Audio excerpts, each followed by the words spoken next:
Hello guys, so nandito ngayon tayo sa traffic na lugar, no? Papakita lang natin paano mag-maneuver ng sasakyan na manual transmission car sa traffic situation na kagaya nito. Okay. So mapapansin natin na madalas kailangan natin mag-stop pag traffic, so gamit ang brake pedal sa baba. Okay lang naka-neutral kasi kapag gumalaw yung unahan ng sasakyan, kailangan nyo mag-move forward. So from stop, ang ginawa natin is nag-change tayo ng gear to first gear. So gagawin natin ulit yan, ano? So from stop, clutch, full clutch, change first gear, and then titimplahin natin yung clutch and accelerator. So yung clutch nyo kailangan dahan-dahan lang ang taas ng paa sa kaliwang paa, tapos yung kanang paa naman nakatapak sa accelerator pedal, no? So dahan-dahan nyo rin ipababa. So titimplahin natin para yung takbo mo hindi harurot, kasi especially kung ganitong traffic sa kalsada, iiwasan natin yung mabilis na takbo, okay? Kasi baka makasabi tayo, no? So dahan-dahan lang yan. Tapos like dito papasok tayo ngayon sa circumferential road. So make sure wala kayong, or clear yung kanan nyo and kaliwa. So titingin kayo sa side mirrors. Okay. Ngayon nandito ako ngayon sa middle. 3 lanes po kasi ito, no? Nasa middle ako, so stay on the lane lang kayo, especially kung ganito ka traffic. Stay on the lane. Ngayon kailangan ko mag-exit sa kanan, so kailangan kong turn right signal. Okay.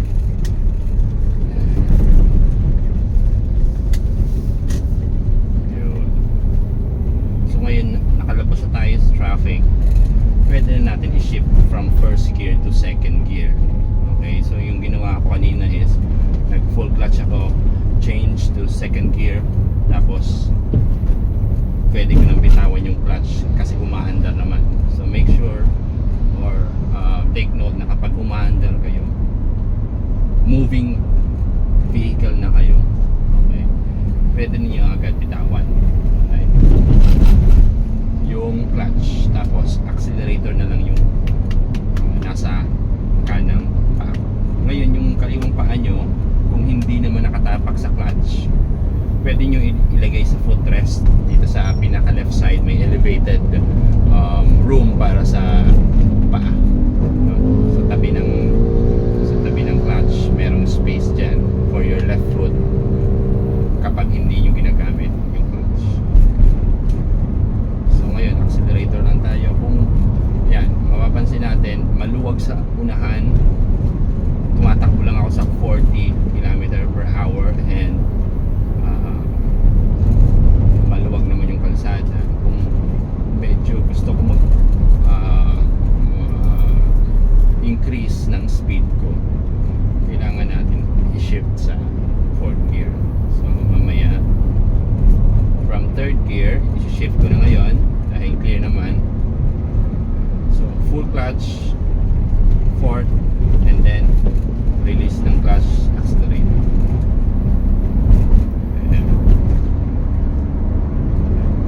Meron din dun sa bandang unahan, meron din huling medyo mabagal ang traffic. So from ganito kabilis speed, okay, naglaylo yung sasakyan sa unahan, so brake pedal lang ako ng slowly, okay. So nasa 4th gear pa rin ako. Ngayon pag biglang bumagal masyadong sasakyan gaya nito ngayon, papasok tayo sa traffic, okay? So naka-brake lang ako, brake, slowly. So brake lang po ang hapak ko. Ngayon bumagal ako, i-change ko to 3rd gear, okay. Yan. So pinadaan tayo ng enforcer. Ngayon turn left ako kasi kakaliwa ako.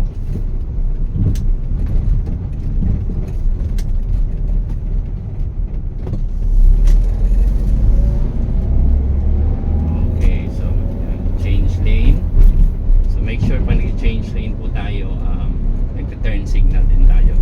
Kung ano ba, kaliwang change lane, di ba? Turn left. So 4 lanes na po ito.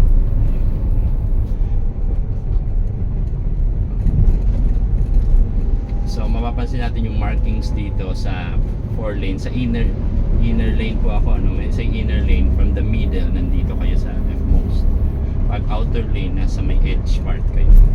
So nasa inner lane ako, mapapansin natin yung markings sa gitna is solid, white line. Ibig sabihin po, hindi ka po pwedeng mag overtake, okay, dyan sa solid white line. Okay. Pero itong mga nasa kanan ko, pwede silang lumipat dito since wala namang marking na solid. Kapag either walang marking or, kasi ngayon meron actually marking pero medyo wala na yung kulay. Ang nakikita ko dito sa 2 lanes na to ay broken line. So pag broken white line or broken line, pwede po kayo mag-change lane sa kabilang side. Ayun. So dadaan tayo sa may humps. Yung humps po yung parang matigas na portion na semento na dinadaanan para mag-slow down yung sasakyan. So nag first gear ako.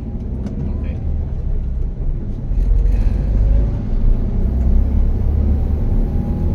So ito pataas ito, no? Or uphill ang tawagin.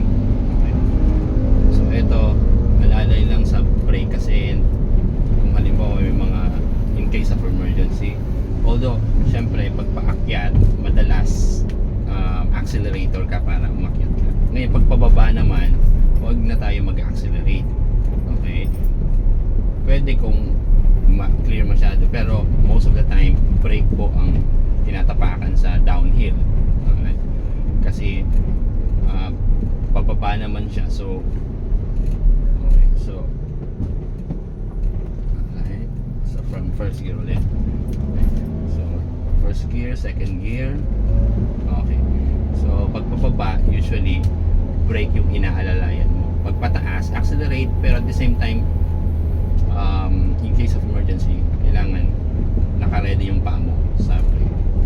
Okay, so may humps ulit. So first gear ulit from second gear.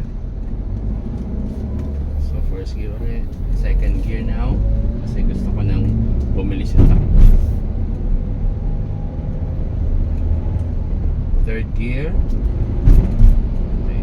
So every time na kailangan natin mag-change ng gear, make sure full clutch kayo. Okay. So first gear ulit pababa. From third, nag-first gear ako kasi may humps. Second gear. So marinig din natin na yung makina ay kailangan na mag-change kapag depende sa sasakyan, ano? Ang sasakyan ko kasi Avanza 1.2 lang yung engine valve nito. So kaya 2,500 RPM or revolution per minute, dun kailangan ko na mag-change ng gear. So second gear ito. Ayan natin second gear. Okay, pag straight na, pwede na mag third gear. Pag downhill, ito downhill ulit, alalay lang sa brake. Ayan. Huminto yung unahan natin. So, i-neutral ko, then brake lang hawak. Neutral is hindi siya naka-gear. Alright? Meaning, mag-move yung car mo, kusa. So may nauna sa intersection, paunahin ko yung tricycle. Okay, first gear from stop to moving forward. So first gear kayo. Humps, first gear ulit.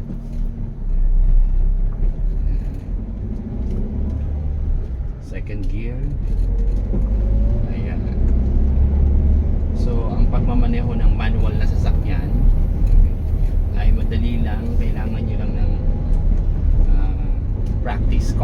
practice. Kung halimbawa nagmamaneho lang, bago lang kayo nagmamaneho, okay, better na mag-practice muna kayo within your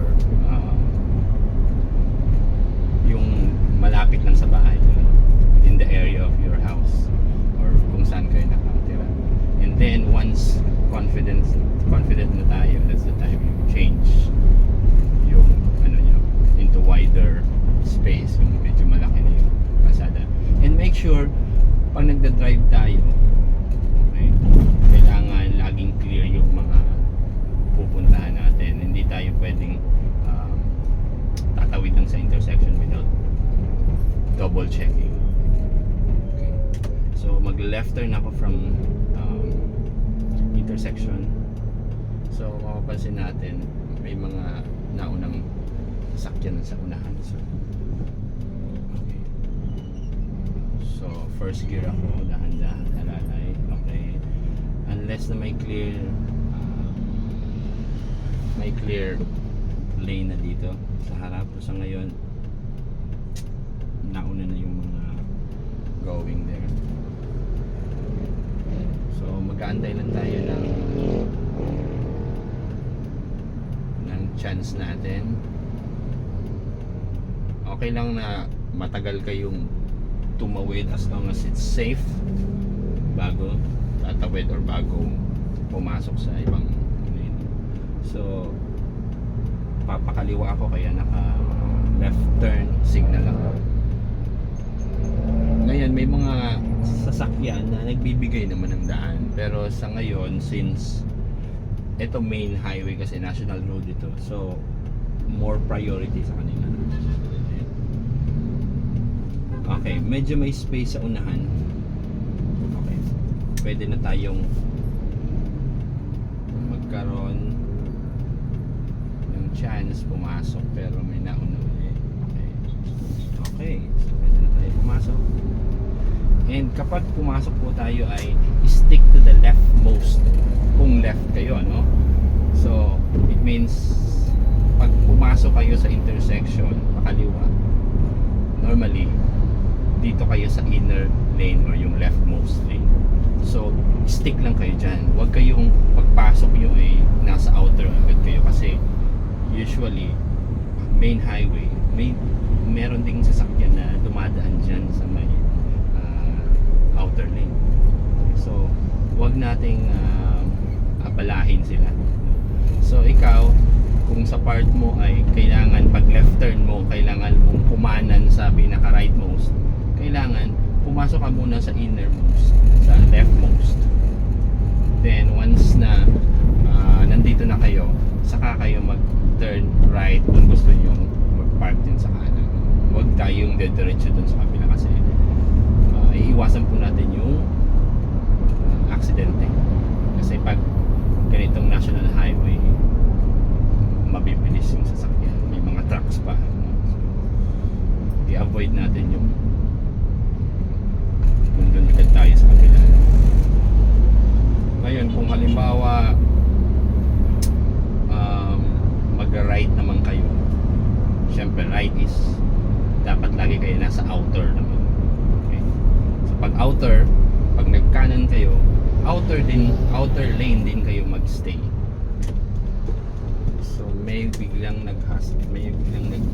dito nag-change lane ako since clear naman dito. Okay, so stay to the lane.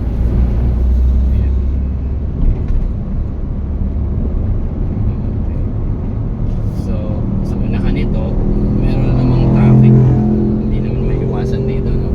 So may traffic, kailangan maging prepared lang tayo. So naka third gear ako, fourth gear, sorry, naka fourth gear ako ngayon. Brake lang, and then change to neutral lang. Okay, habang tumatakbo yung sasakyan, pwede mong i-change from neutral to second gear. Hindi mo na kailangan ng first gear. Okay? Yun yung kaibahan ng pag nag-move kayo. Let's say yung car nyo is moving vehicle pero mabagal. From there, gusto mo na mag-accelerate. Okay, moving car na mabagal. then gusto mong mag-increase ng speed, pwede po tayong mag-change ng second gear agad, from neutral to second gear. Okay? Gaya nung kaninang ginawa natin. Okay. Pero kung halimbawa nasa traffic, bigla kayong kailangan mag stop or hihinto na kayo, no? So brake, and then kung gusto nyo ipahinga yung gear nyo, ilagay nyo sa neutral, naka-stop kayo, and then since from stop gusto nyo mag-move forward or mag-increase, dun ngayon kailangan naka first gear kayo, kasi from stop to move. Okay, so dito may U-turn slot dito, so magle-left signal na ako dito kasi kailangan may 30 meters away kayo, no? 30 meters away, papakita nyo na yung intention nyo na mag-left turn kayo using your left signal. Okay, medyo mabilis talaga dito sa National Highway, so kailangan lang natin magantay. May mga truck na mabibilis, so kahit na clear na supposedly, pero kung mabilis approaching, kailangan yung decision making natin laging safe. Wag yung pwede na rin to, no, kailangan clear. Okay, and then U-turn. Pag nag-U-turn naman tayo, outer lane kayo or nasa rightmost kayo, pabagsak niyan. Wag kayong papasok agad sa kung saan natin gusto, no? Depende actually sa pag U-turn nyo. Kung halimbawa yung U-turn nyo is from inner lane o yung left mo, syempre ang tendency hindi ka naman pwedeng pumasok sa inner niyan kasi sobrang sikip niyan mag-U-turn. Instead, kung saan babagsak yung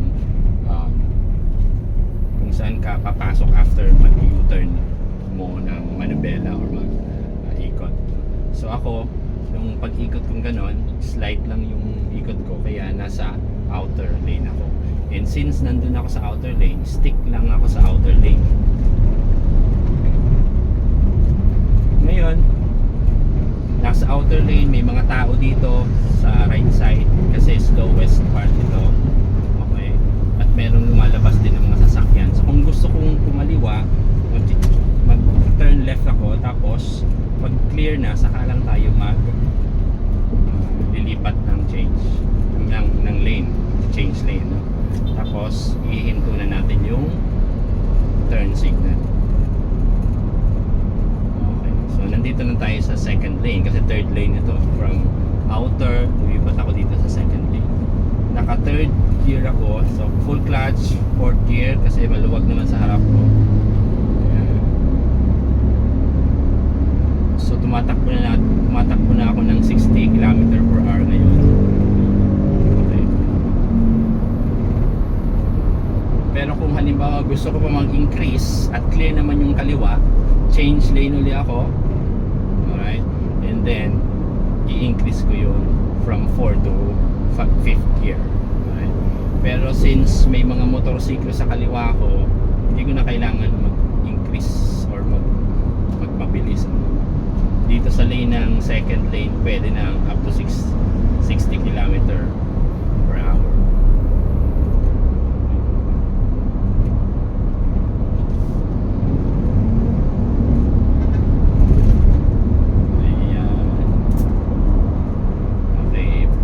Ahead, kailangan naka-look ahead ka din, meaning nakatingin ka sa unahan mo na kung may traffic na, medyo slow down ka na, medyo alalay ka na sa brake pedal.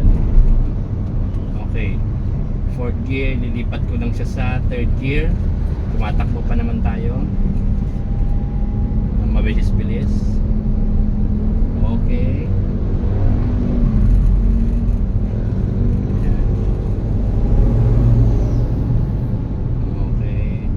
diretso lang dito,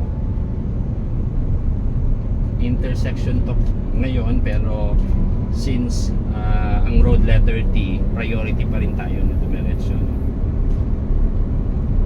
Okay, now kailangan ko na mag right turn, so kaya kasi kailangan ko mag right, no? nag right turn signal ako, and mapapansin natin nasa outer lane tayo, kailangan pagpasok natin dyan nasa rightmost ka din papasok. Okay, may sasakyan sa unahan, so left turn, kung clear, change lane.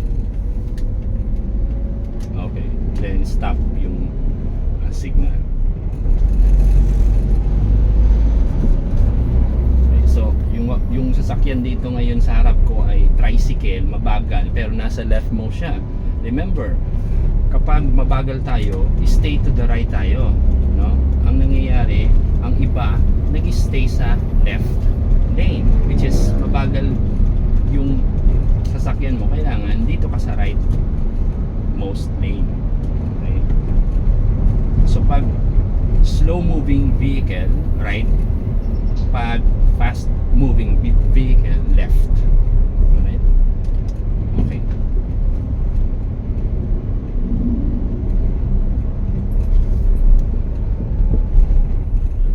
Okay, so humps, neutral, then to first gear.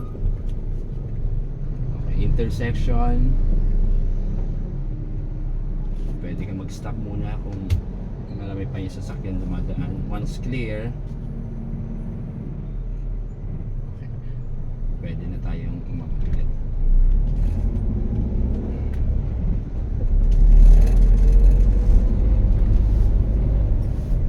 Humps, first gear.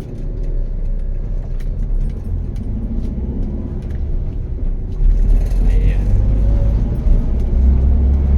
Second gear. Stay yung second gear. Huwag masyado matarik yung kalsada. Ngayon, pag pumatag na, gusto mo na mag increase ng speed, third gear. Ngayon, pag pababa naman tayo, brake pedal na lang yung alalay natin para mag-slow, mag-move slowly. Tapos change to neutral, first gear. So naka full clutch. Every time tayo nag-change ng gear, kailangan naka full clutch po tayo.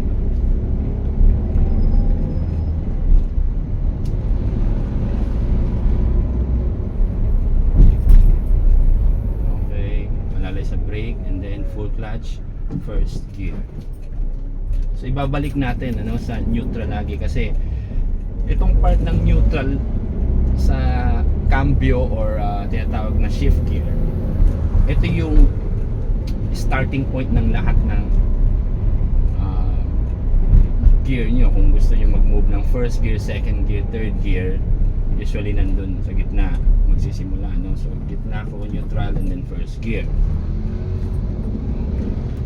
Second gear, first gear to second gear, hindi nadadaan sa neutral yun. Third gear, dumadaan siya. Okay. Alalay kasi may humps ulit. Neutral, first gear. And then yung clutch and accelerator, titibbahin. Second gear.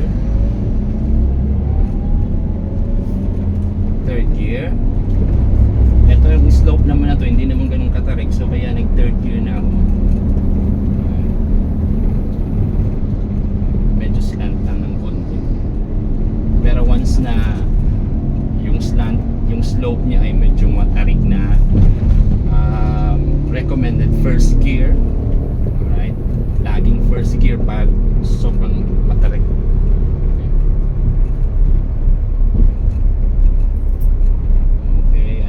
Brake, and then change to neutral, then first gear.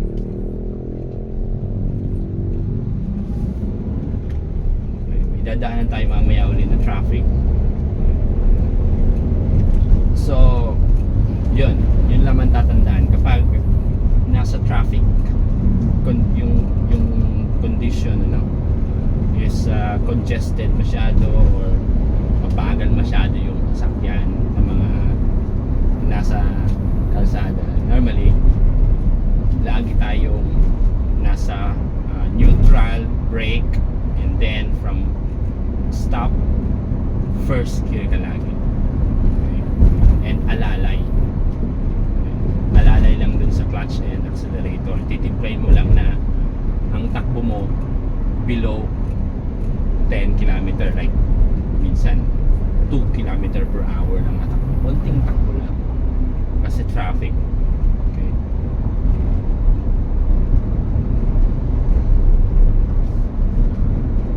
Ayan, dito naka 4th gear ako dito ngayon. Mabilis naman tayo. 50 to 60. Ngayon, pag nakita natin sa unahan natin ay medyo bumabagal na, ibababa ko na yung gear from 4 to 3rd. Sa right ako dadaan, so right turn or turn right signal. Okay, so mukhang hindi tayo pwedeng dumaan. May sasakyan sa unahan. Okay, so yung mga ganitong situation, hayaan na lang natin, respect natin yung sasakyan na nagstay sa rightmost. Intersection to, usually kung gusto mo mag-straight forward, dapat hindi kayo mag-stay sa rightmost, lalo na kung 4 lanes kasi ito so 2 lanes sa going forward, 2 lane going pabalik. So kailangan, kung gusto nyo dumiretso, huwag kayong mag-stay sa rightmost kasi gaya nito ngayon, nakabala yung sasakyan sa unahan. So hindi tayo makakapag-right kahit gusto natin mag-right, no? So kung ang intention mo is mag-cross ng street, make sure nasa inner lane kayo. Sa inner lane kasi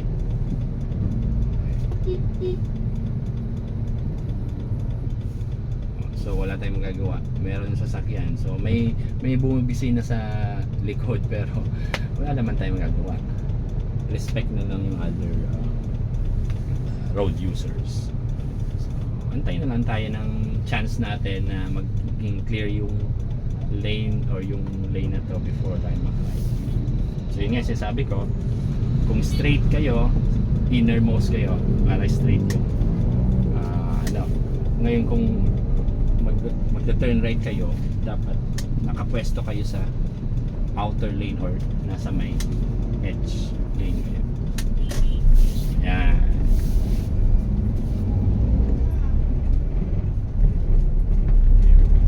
So ganun lang, shift from first gear, then second gear, okay.